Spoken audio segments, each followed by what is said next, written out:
രക്തം ദാനം ചെയ്യുന്നവരുടെ മധ്യസ്ഥനായ ഇറ്റലിയിലെ ബെനവന്റോയിലെ ബിഷപ്പായ വിശുദ്ധ ജനുവരിയോസിന്റെ അത്ഭുതത്തിന് ഇറ്റലിയിലെ ജനങ്ങൾ വീണ്ടും സാക്ഷ്യം വഹിച്ചു.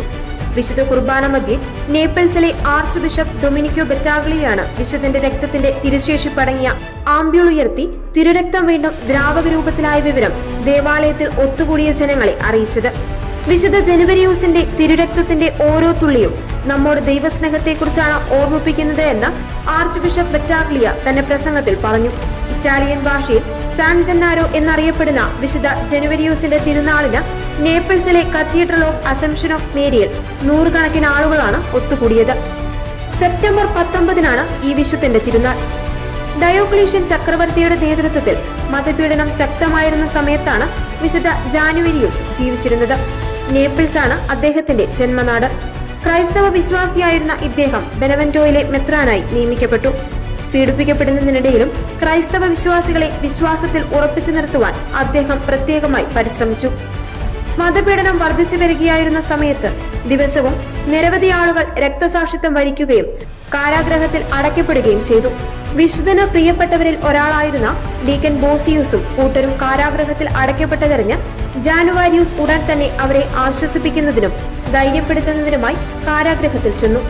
സന്ദർശന വാർത്ത അറിഞ്ഞ അധികാരികൾ പെട്ടെന്ന് തന്നെ വിശുദ്ധനെ പിടികൂടി ബന്ധനസ്ഥനാക്കി. വന്യമൃഗങ്ങളുടെ മുമ്പിലേക്ക് എറിഞ്ഞു കൊടുക്കുവാനുള്ള അധികാരികളുടെ നിർദ്ദേശം പാലിക്കപ്പെട്ടെങ്കിലും അവ അദ്ദേഹത്തെ ഉപദ്രവിച്ചില്ല. കണ്ടുനിന്ന ജനങ്ങളെ ഈ സംഭവം ക്രിസ്തുമതത്തിലേക്ക് ആകർഷിച്ചേക്കുമെന്ന് ഭയപ്പെട്ട അധികാരി ഉടൻ തന്നെ ജാനുവാരിയൂസിന്റെ ശിരസ് ഛേദിക്കുവാൻ ഉത്തരവിട്ടു.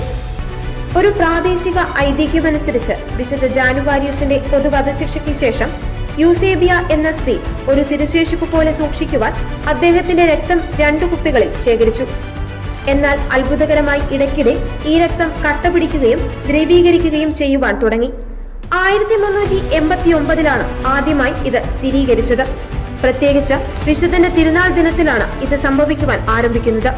അതോടൊപ്പം വിശുദ്ധന്റെ തിരുശേഷിപ്പ് സന്ദർശിക്കുന്ന മാർപ്പാപ്പമാർ പോലെയുള്ള വിശുദ്ധ വ്യക്തികളുടെ സാന്നിധ്യത്തിലും ഇത് സംഭവിക്കുന്നു.